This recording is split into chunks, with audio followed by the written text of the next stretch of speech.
Bless you, and good afternoon. Okay, just have one thing at the top to get us started. President Biden has made clear that the United States is prepared to provide any and all types of aid to the people of Turkey and Syria in response to the ongoing humanitarian crisis there, and we continue to take steps to do so. I'm sure you all saw during the Super Bowl yesterday to donate to earthquake relief efforts, and I want to point out some resources just for that. There's a page on USAID's has a list where they have a list of vetted organizations responding to this crisis should individuals want to contribute. You can find that at cidi.org. In Turkey, our urban search and rescue teams continue their efforts assisting in live rescues over the weekend. We also continue to support the Turkish teams on the ground. U.S. military helicopters are providing critical lift for U.S. and international responders. Our teams also continue to conduct structural damage assessments of buildings with the hope of being able to clear as many as possible. To date, they have assessed more than 5,500 buildings, allowing thousands of people who are currently displaced to be able to return home. In Syria, cross-border aid shipments have increased. Yesterday, a fourth UN convoy of 10 trucks from a U.S.-supported humanitarian partner successfully crossed into Syria from Turkey. That brings the total to 52 UN trucks, but more needs to be done. It's critical for the Security Council to authorize 2 additional crossings to help deliver life-saving assistance. We cannot delay any longer. Again, I want to emphasize that any U.S. or international sanctions include exemptions for humanitarian, medical, food, and other aid. And one last thing before I turn it over to the Admiral, I just wanted to make sure we address this from the White House. I know there have been questions and concerns about this, but there is no indication of aliens or extraterrestrial activity with these recent takedowns. Again, there is no indication of aliens or terrestrial activity with these recent takedowns. Wanted to make sure that the American people knew that, all of you knew that, and it was important for us to say that from here because we've been hearing a lot about it. I'm not. Would you tell us? I'm just, I loved E.T., the movie, but I'm just going to leave it there. With that, with all seriousness, I know there's a lot of questions about the flying objects. Admiral John Kirby is here with us today, and he's going to have a couple things to say at the top about it, and then take your questions, okay? Thanks for clearing that up. Makes my job easier. I do have quite a few comments here at the top, so I do hope that you'll just bear with me and then be happy to take whatever questions you might have. So I'd like to begin today by updating you on our efforts to recover the debris of several objects that the United States Air Force shot down over the last few days, as well as that of the spy balloon belonging to the People's Republic of China. And I'd like to put into some context for you how we have worked and are still working to better understand the issue of high-altitude, low-speed craft. Now, let me start with the Chinese program. When President Biden came into office, he directed the U.S. intelligence community to do a broad assessment of Chinese intelligence capabilities and to ensure that we were working to detect and to protect against them. I think for reasons that you will all understand, we cannot publicly go into many details about how we discover and counteract foreign intelligence collection efforts, because much of what we have done and are doing is, of course, sensitive. But we were able to determine that China has a high-altitude balloon program for intelligence collection that's connected to the People's Liberation Army. It was operating during the previous administration, but they did not detect it. We detected it. We tracked it. And we have been carefully studying it to learn as much as we can. We know that these PRC surveillance balloons have crossed over dozens of countries on multiple continents around the world, including some of our closest allies and partners. We assessed that at this time, these balloons have provided limited additive capabilities to the PRC's other intelligence platforms used over the United States. But in the future, if the PRC continues to advance this technology, it certainly could become more valuable to them. The President also instructed the intelligence community to take a broad look at the phenomenon of unidentified aerial objects. Indeed, President Biden conducted the first ever daily intelligence briefing session devoted to this phenomenon back in June of 2021. He was briefed that this is not just an issue for the United States, but one for the rest of the world. And as I said, our friends and our partners are dealing with this as well. We worked on a bipartisan basis to stand up an office at the Pentagon to study this, in partnership with the intelligence community, academic institutions, and the private sector. These unidentified aerial phenomena have been reported for many years without explanation or deep examination by the government. President Biden has changed all that. We are finally trying to understand them better. Now, in light of the Chinese balloon program and this recent incursion into our airspace, the United States and Canada, through NORAD, have been more closely scrutinizing that airspace, including enhancing our radar capabilities, which, as the commander of NORTHCOM and NORAD, General Van Herk, said just last night, may at least partially explain the increase in the objects that have been detected. Slow-moving objects at high altitude with a small radar cross-section are difficult to detect on radar. Even objects the size of the Chinese spy balloon, which had a payload the size of roughly 3 school buses, were not picked up by previous administrations or other countries. We also know that a range of entities, including countries, companies, research, and academic organizations, operate objects at these altitudes for purposes that are not nefarious at all, including scientific research. That said, because we have not yet been able to definitively assess what these most recent objects are, we acted out of an abundance of caution to protect the security, our interest, and flight safety. In Saturday's case, we acted in consultation with the Canadian government, the President speaking personally with Prime Minister Trudeau. The spy balloon was, of course, different because we knew precisely where that was. As we have said, we do not assess that these most recent objects posed any direct threat to people on the ground, and we are laser focused on confirming their nature and purpose, including through intensive efforts to collect debris in the remote locations where they have fallen. In each instance, we have followed the same basic course. We assessed whether they posed any kinetic threat to people on the ground. They did not. We assessed whether they were sending any communication signals. We detected none. We looked to see whether they were maneuvering or had any propulsion capabilities. We saw no signs of that. And we made sure to determine whether or not they were manned. They were not. We did, however, assess that their altitudes were considerably lower than the Chinese high-altitude balloon and did pose a threat to civilian commercial air traffic. And while we have no specific reason to suspect that they were conducting surveillance of any kind, we couldn't rule that out. That is why the President, at the recommendation of the Secretary of Defense, the Chairman of the Joint Chiefs of Staff, and the NORTHCOM NORAD commander, gave the order to shoot them down.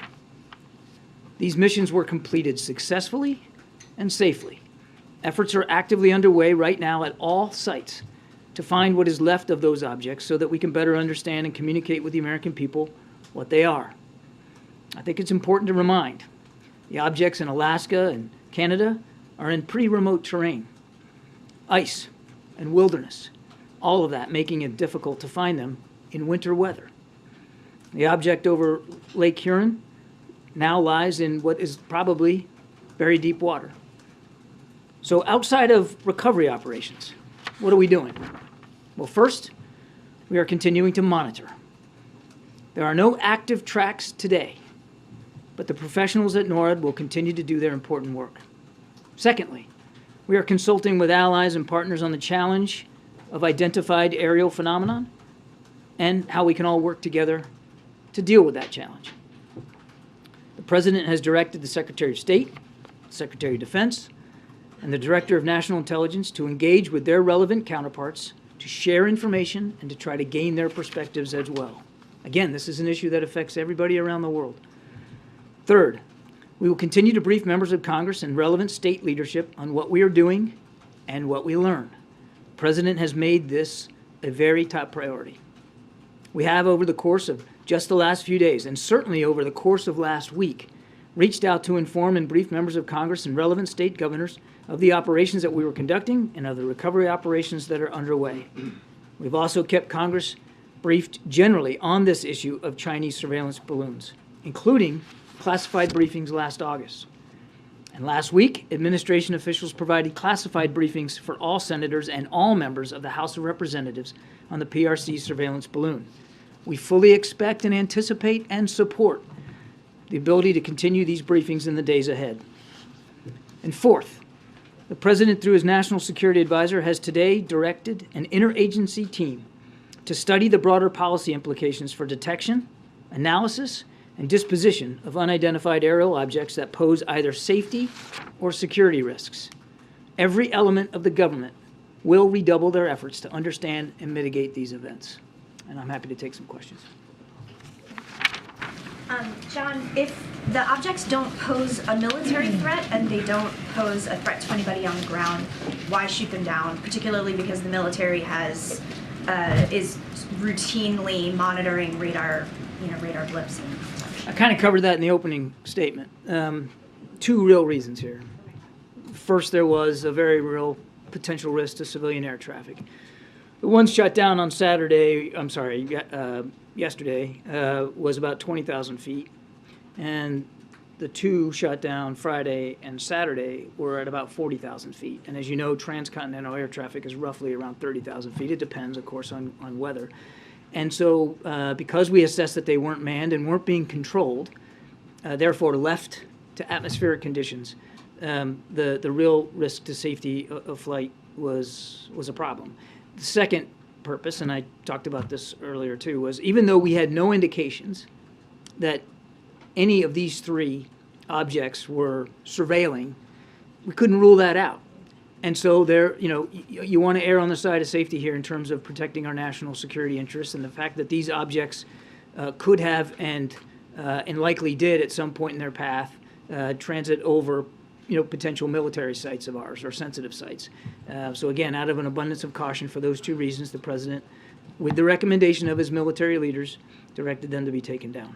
Because it's so unprecedented, should the public be hearing from the President directly on this? We have been, I think, as transparent as we can be. I won't speak for the President's personal speaking schedule, but I mean, he has been deeply engaged in every one of these decisions. He's been kept informed, including as of this morning, on what's going on with recovery efforts, and he's very much staying on top of the issue and directing his team to make sure we are properly consulting and briefing not just members of Congress but state leaders as well, and of course, we're also doing what we can in the public sphere. Can you lead the European countries? Wait a second, sir. Excuse me. Thank you, John. What is the President's standard going to be going forward about when he orders an unidentified object shot down? It comes down to one simple formulation, and that's if at the recommendation of his military leaders he believes that the safety and security of the United States, the safety and security of the American people, his prime responsibility, warrant that kind of a decision.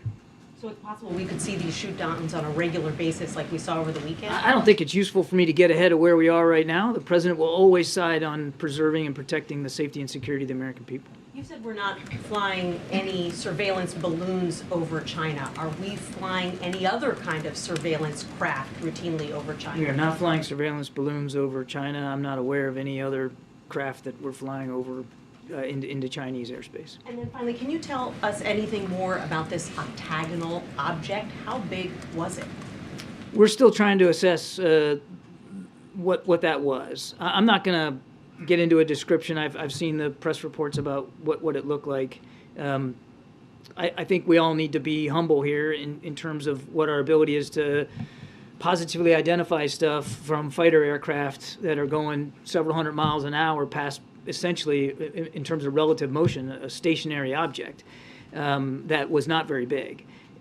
So we don't know what this exactly looked like, and again, we're still not sure exactly what the purpose of it was or who owned it. But we hope to be able to find out more once we can recover the debris from that one and from the other two as well. Let's go.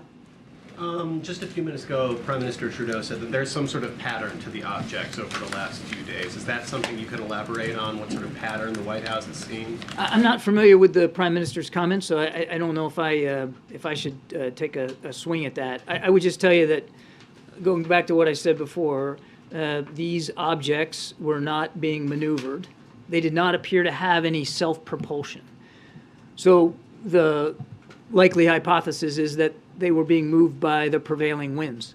And maybe perhaps that's what the Prime Minister is talking about. I don't want to speak for him, but certainly as the prevailing winds, particularly at that altitude, go west to east across the North American airspace, I mean, there was a general common movement in that regard. You spoke at the top about kind of reassessing radar given what happened with the initial balloon. Can you give us a sense, can we expect, should we assume that this is the regular number of these objects over the United States, that they've always been there and they just haven't been looked at the same way? Or is there any reason to expect that this is more than usual that are flying over So two airspace? thoughts there. I mean, I think I think we can all get our heads around the fact that there are sometimes things floating at high altitudes for various purposes. As I said, scientific research, weather balloons, all manner of innocuous craft can be aloft at high altitudes. I don't think that that's necessarily unusual here. It's difficult for me to say exactly what you can expect going forward. One of the reasons that we think we're seeing more is because we're looking for more. As you heard General Van Herk mention last night, they have modified the filters and the gains, as we call it, of the radar capabilities to look more discreetly at high altitude, small radar cross section, and low speed objects. And so if you do that, anybody that's operated a radar will know you can set the parameters, and if you set the parameters in such a way that to look for a certain something, it's more likely that you're going to find a certain something. Given all you've discussed here and the actions the administration is taking and what people have learned, Chinese spy balloon this year and previous years, these unidentified objects that we shoot down, they might have a question. When it comes to these higher altitudes, are America's borders secure? The president takes, as I said earlier, he takes our national security extremely seriously. He has no higher responsibility than the safety and security of the American people. And I don't think you need to look any further, quite frankly, than the decisions he's made in just the last week to 10 days to evidence that. But it feels like he's plugging holes, like these are vulnerabilities that we are discovering in real time. You're making an assumption there that I don't know that the analysis will actually bear out. Brian in the back. Thank you very much. The president gave the order to shoot down the object over Lake Huron yesterday. Where was he? What kind of information did he have when he gave that order? What was briefed to him? And how did he anticipate the outcome of that? He was here in the White House. He was kept constantly informed by his national security team and certainly by the military. He made that decision. I couldn't give you the exact time on the clock, but it was, I believe, mid to late morning, and then it was executed in the afternoon. Were there contingencies in place in case there was a reaction from a foreign government in reaction to shooting that object down? Was the president anticipating the one yesterday? Yeah. Well, it was shot over. I mean, it was shot over Lake Huron and landed in what we believe to be the Canadian side of the lake. So we were obviously in constant communication and consultation with our Canadian counterparts, and they are rightly, because of where we think it splashed down. I mean, they're sort of in concert with the U.S. Coast Guard, but they are also involved in trying to locate the debris right now. But there was good communication with our Canadian allies. Signs of a foreign government taking a special interest in that object from yesterday? No. Or reacting in an unusual way? No. Good. SV in the back. Thanks. John, two questions. One, you mentioned early on that the China balloon might have been giving limited additive capabilities. I assume you're meaning onto their satellite surveillance. Can you specify what exactly it's getting from a balloon that they're not getting from orbiting satellites that go over us, like dozens of times. With the a day. caveat that we haven't fully recovered everything, though we have recovered some things from the bottom of the Atlantic, and we're analyzing that. But with that caveat that we don't know exactly what this balloon was surveilling or what its capabilities were. So just in general, and that is an important caveat that I'd like you to remember. When you are at a lower altitude than space, you could perhaps get a better fidelity of imagery, for instance, of things on the ground. When you are not moving at the speed of a satellite, and therefore, only getting seconds over a site, when you can maneuver left, right, slow down, speed up, like this thing could, then you can loiter. If you can loiter, you can soak in a little bit more. You can spend more time over a sensitive site. Some of their satellites are in geostationary orbit. I mean, they're just sitting there gathering signals intelligence, right? So what is the benefit? I mean, is it just to see what kind of fidelity? We're going to they're learn missing? more. I'd rather not go into any more detail than that right now. We're going to learn more. And frankly, I think that's a terrific question you should be asking Beijing. And one last one. You said that the other objects shot down were not able to transmit, or were not transmitting signals, that they did not have any propulsion.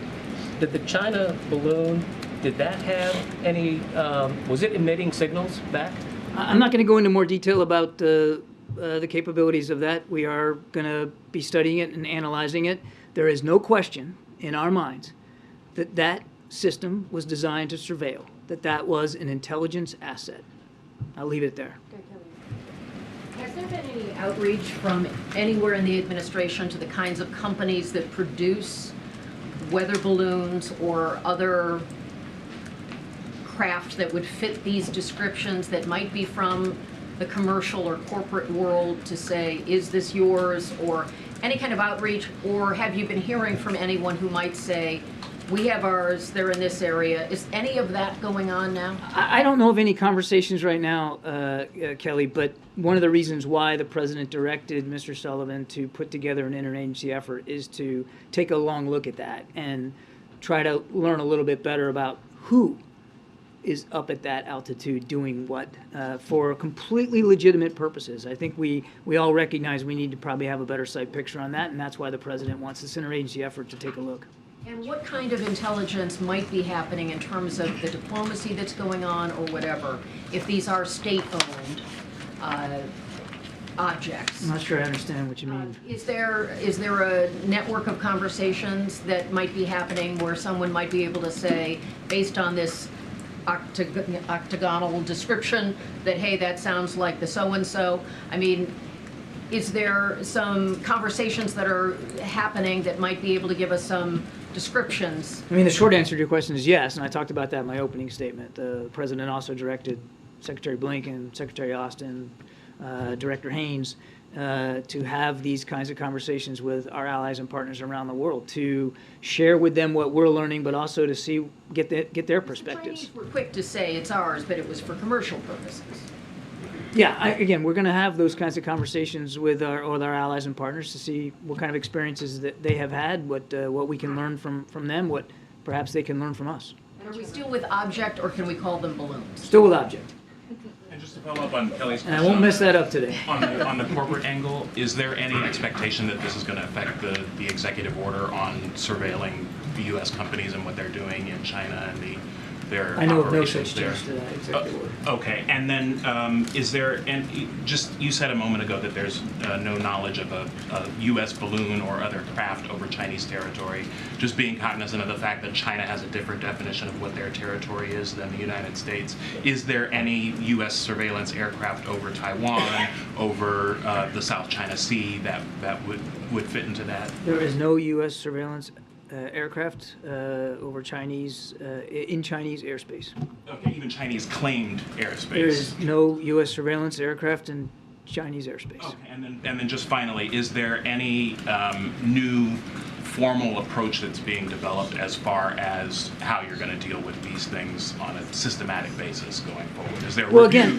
again, that's exactly what the the president wants Mr. Sullivan to run as a process, an interagency process, to help us, as I said in my opening statement, get around the policy implications here, and whether or not there needs to be any policy changes going forward. Thanks, John. There's no precedent for U.S. fighters taking down objects over U.S. territory, as far as I'm aware of. I guess my question is, you talked about the tweak in the radar systems. Yeah. Has there been a tweak in the threshold for the Pentagon presenting to the president signing off on military action related to anything over our airspace? I'm not sure I'm following what you In the mean. wake of the Chinese spy balloon, Yeah. the radars were tweaked, which is why you think you're seeing some of these things. Right. Has the decision about, or has the threshold for the use of fighters to take down objects also been tweaked? Has it been lowered? Has it been changed? We've never seen this before. All of a sudden, we've seen three Actually, days. I'm sorry I didn't understand it at first. No, I mean, and you heard General Van Herk talk about this last night. He's using established protocols to engage craft in the air, aircraft in the air, that can be legitimately brought down. And as he said last night, the best way to do that, certainly in a timely and efficient, effective way, was through fighter aircraft and through the Sidewinder air-to-air missiles. And they looked at, and he talked about this, they looked at other options to try to bring them down, to include gunfire, but that would have presented a greater risk to the pilots themselves. So this was the safest, most effective way to do that. Now, where we go from here, I think we just don't know right now in terms of whether there needs to be threshold changes, as you put out. I think it's important to just take a step back here, and remember what the president did was order these actions with the safety and security of the American people foremost in his mind. And there were very good reasons to do it. The military then, once given an order, determines how they're going to execute that order. General Van Herk decided that the best way to do this was with Sidewinder missiles and fighter aircraft. And just to quickly put a sharper point on it, this isn't reactive to the Chinese spy balloon in the sense of there was political pressure, and so we are going to act quickly to take down any objects over our airspace because of the pressure that came from, say, Republicans. These were decisions based purely and simply on what was in the best interest of the American people. Thanks, Karine. Thanks, John. John, does the U.S. government have video or imagery of these latest intercepts, and will you guys be releasing it? You'd have to talk to DOD about that, Jackie. I don't know what kind of imagery might exist, and they'd be one to talk about whether they're releasable or not. Obviously, certainly with respect to the spy balloon, we want to make sure that we are gleaning what we can from this imagery so that we can answer your questions better.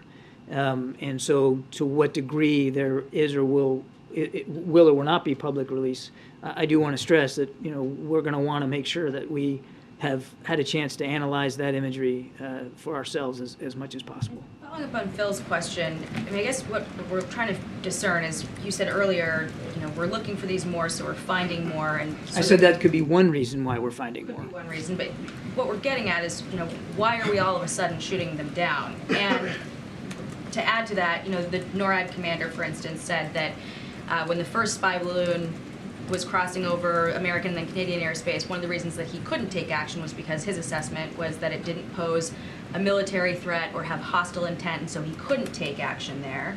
It seems like maybe that protocol has changed, or his ability to make that call where there is not an imminent threat militarily or physically might have changed. So can you explain to us what changed? Why are we shooting them down all of a sudden?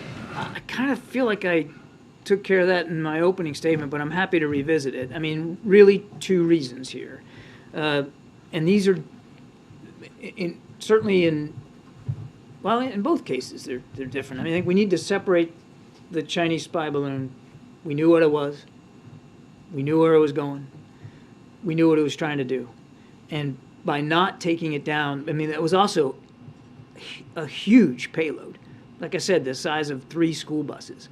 So really the option of shooting that down over land wasn't a legitimate option because somebody really could have gotten hurt. And we used the time available to us, knowing what this thing was all about. We used that time to study it, to learn from it, to collect on it. then taking it down at the earliest opportunity in the water. And we have retrieved some of that debris off the bottom, and we're studying that. Hang on a second, I'll be right there. So let's separate that from these other three. And these other three, what are some of the differences? Altitude's a big difference. Is that threshold now? A risk to No, civilian aircraft? let me get through this, and then altitude's different. The Chinese spy balloon was at 60,000 plus, well outside commercial air traffic concerns. These three were right on the border of it, so there was a legitimate concern there. Chinese spy balloon, we knew exactly what that thing was, and we knew what it was trying to do, and we saw it, Jackie, as it slowed down, sped up, maneuvered a little bit, trying to get a look at what we believe to be sensitive military sites. These other three, they didn't have propulsion, they weren't being maneuvered, it was basically they were being driven by the wind. We don't know for sure whether they had a surveillance aspect to them, but we can't rule it out. So there was enough uncertainty there that, again, out of an abundance of caution, doing the prudent thing, the president directed that they get taken down. And I get where you're going. Is this the standard going forward? And we're gonna dive into this. We're gonna learn from these three events. We're gonna continue to study what happened. We're gonna have an interagency effort that helps us get around the policy implications here, and we'll see where this goes. But bottom line for President Biden is, you got to do the right thing for the American people, for our safety and security. Is it strange that no one's claimed these yet as theirs? I can't say whether that's strange or not, since we're sort of in uncharted territory here, no pun intended. But we don't know, and I suspect that. Go ahead. I'm basically done. I'm basically done. Sir, what's your name, sir? Bo from CBS. Okay. Has the payload been recovered from South Carolina yet? The large so-called payload that's... Yeah, as I said, some of the debris, certainly they were able to take things off the surface like the next day, actually that afternoon, some of the balloon fabric. And in the days since, they have been able to recover some, not all, of the payload that sank to the bottom of the Atlantic. It's in about 45 feet of water. Weather conditions are pretty tough off the coast right now. Like today, for instance, they have not been able to get into the water and dive on it. But over the course of the weekend, they were able to raise some of the debris, including some of the electronics and some of the structure. Do you have an expectation of when all that payload is going to be collected? I don't. I wish if I could tell you that, I'd be a very wealthy man. I mean, it could take a long time, given the sea state and weather conditions and the degree to which we have to protect the safety of the divers. And one last question. You said you were unsure of the surveillance capabilities of these latest objects. Last week we were told several times that every precaution was taken to ensure that the sensitive installations were covered. We don't know exactly what you all did, but has there been a Nor are you going to find out. Well, has there been a posture change nationwide regarding all of these sensitive sites? If you're proactively, let me just put a fork in this. If the implication is that there's some sort of blanket now security policy for every base on the continental United States, the answer is no. We do have protocols, particularly when we know that surveillance is going to occur, like in the Open Skies Treaty with Russia, for instance, when all that's scheduled and laid out, and when you know that there's going to be an open skies flight by Russia, you take the appropriate actions. And that's what we did in the case of the Chinese spy balloon, and we'll always do that. I will never talk about what precautions we're going to make at any given base at any given time, but we always do what we need to do to protect our nation's secrets. I won't talk about it any more than that. Okay, we have to move on. Way in the back. Thank Way in the you. back. Me? Thank you very much. No. Iraq's? Right there. Okay. Admiral, you started the briefing by talking about the president's involvement in this. The report from ODNI recently that goes over this. In that ODNI report about unidentified aerial phenomena, it says there were 247 unidentified aerial phenomenon reports since March of 2021, some of which have, quote, demonstrated unusual flight characteristics or performance capabilities. So can you say why the president just recently, within the last couple of weeks, started ordering some of these objects to be shot down, and why there weren't any orders throughout 2021 or throughout 2022? It's very simple. It comes down to what sort of safety and security threats and risks we're talking about, and also it comes down to a lot to our ability to track, detect, and engage. Having come from the Pentagon, I can tell you that some of these UAPs, while we may not be able to know what each and every one is doing, some of the big concern there was that many of those reports were happening around our training ranges, were happening around air training ranges. So combat pilots were seeing these things, and there was a potential impact to the safety of flight of our pilots.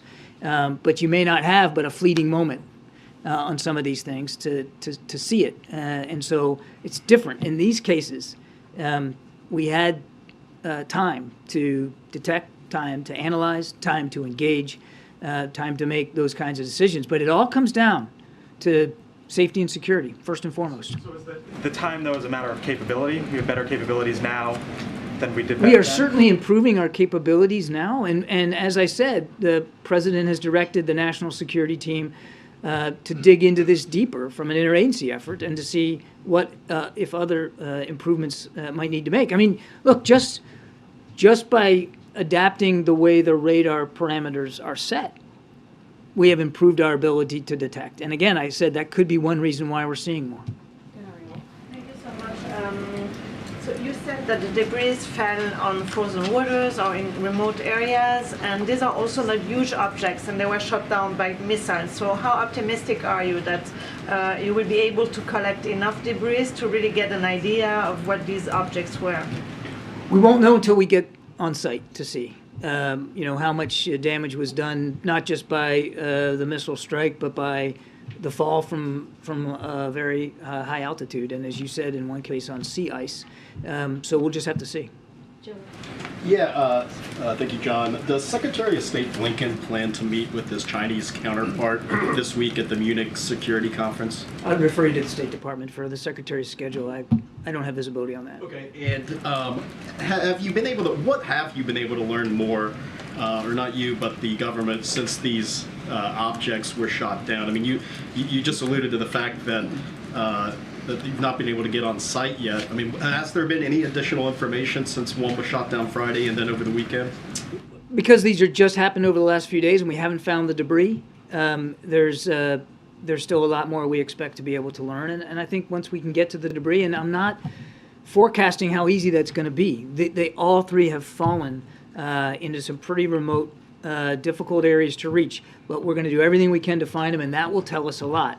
Since I know you didn't ask about this, but in the case of the Chinese spy balloon, we have been able to recover some debris and some of the electronics and even some of the structure from the bottom of the Atlantic, and that will also tell us a lot. And we're learning from it right now. No, we gotta get everybody. No, everybody. Guys, Chinese spy balloons have been flying over U.S. military. When do you think that you'll have all the debris, or outside as much the US. debris as you can get from all the sites? I'm sorry, when do we think When do you think you'll be satisfied that you've gotten as much debris as you can from all the sites? I wish I could give you a date certain on the calendar. I can't do that. We're working to surveil them right now. In fact, there's an Navy P-3 that's flying over the site in Alaska. The Canadians are in charge, obviously, of the one in the Yukon, and now the Coast Guard is in Lake Huron working with the Canadian Coast Guard to do the same thing there. So we're working this as hard as we can, and we will keep you informed as we learn more. As I'm telling today, divers in the water over the weekend. We have recovered debris off the coast of South Carolina. We'll keep you informed. Will you brief Congress this week? There have been briefings as early as late last week, and we do fully expect that there will be additional briefings this week, perhaps even later today. We're running out of time, Just on guys. Go ahead. Beijing's response, they've been very harsh. They said the first balloon was an accident and the last three objects were not theirs. How do you respond to that?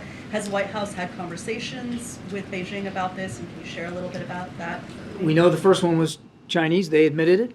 They claimed it was a weather balloon. We know it's not. These three, we don't have attribution for right now. We don't know who owns them. So I'm not going to take anybody's word at face value here until we can get a chance to take a look at them. Are we in touch with the Chinese? we have an embassy in Beijing.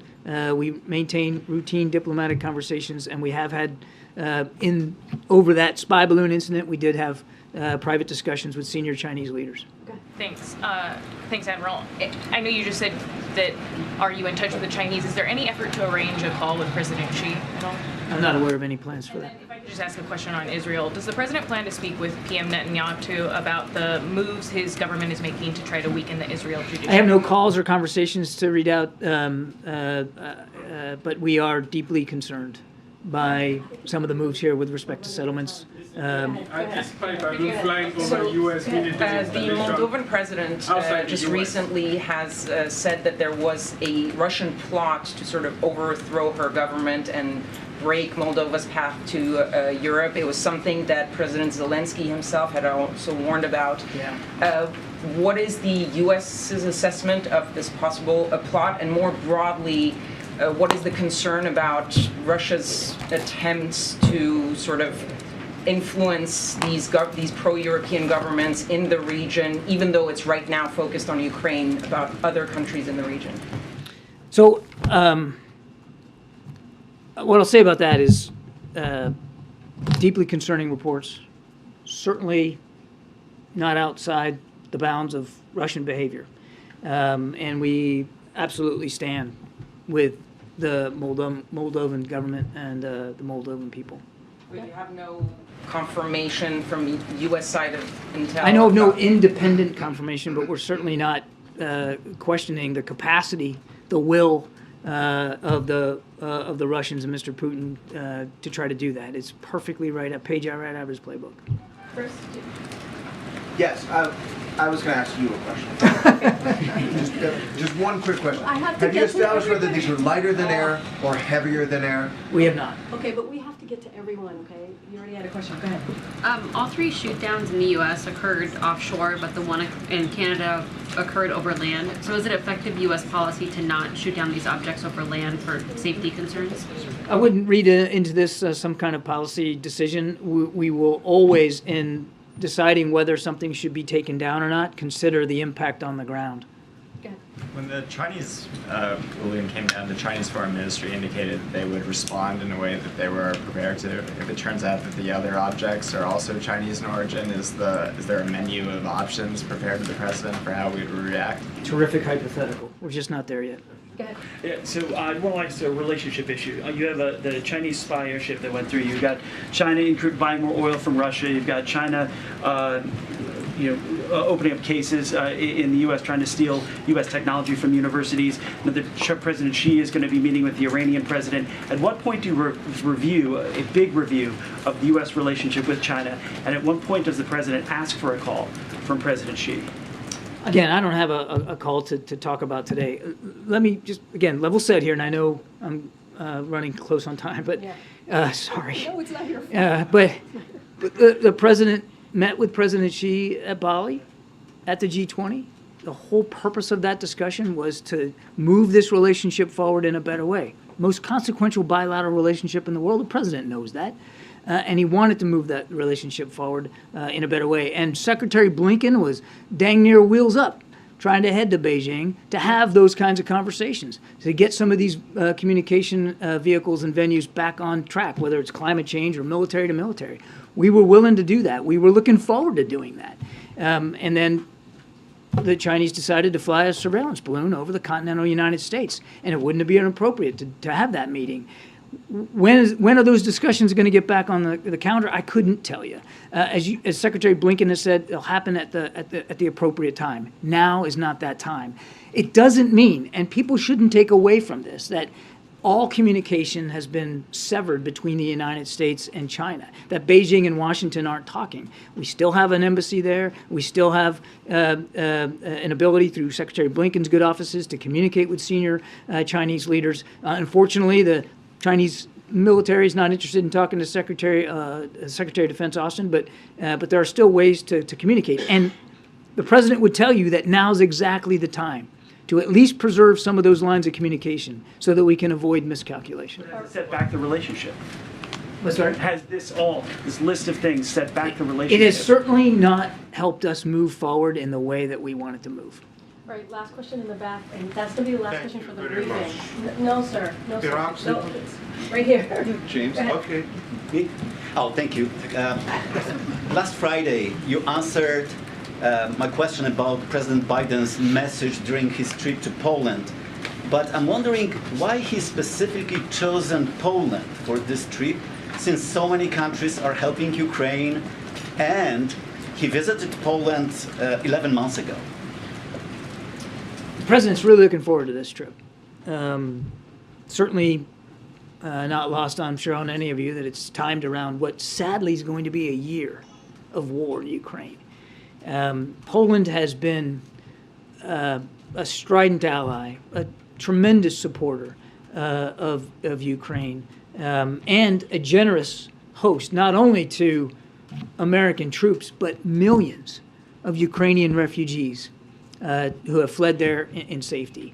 The Poles are, pardon the pun, but they're punching well above their weight, and we very much appreciate all the support. The President wants to thank President Duda in person. He wants to thank the Polish people in person. He wants to make broader points about how it's important for the kind of courage and unity we're seeing out of Poland and so many NATO allies continues sadly into what will now be a second year of war.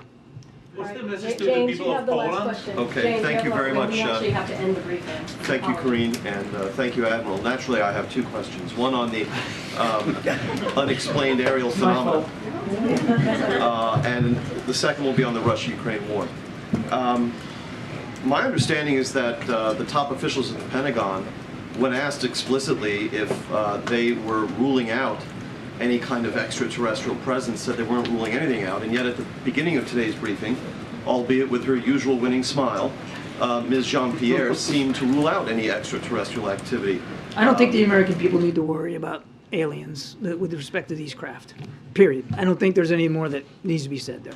On the Russia-Ukraine war, as we approach the anniversary, in the days immediately after the commencement of the conflict, we heard from senior U.S. officials such as the CIA director in congressional testimony that President Putin had been observed by U.S. officials to have constricted his decision-making circle during the pandemic, that he was making erratic decisions, and these were seen to have played out in what happened on the battlefield. As we approach this year anniversary, what do we observe about President Putin's decision-making now, the caliber of his decision-making, and also his grip on power in his own country? Has any of that changed over the course of the year? I can't speak to the way Mr. Putin gets advised and how he, who's advising him and what they're saying. I couldn't begin to get inside Kremlin decision-making processes. Clearly, Mr. Putin is not making good decisions. Shouldn't have invaded in the first place. This is a country that posed no threat to anybody, let alone Russia.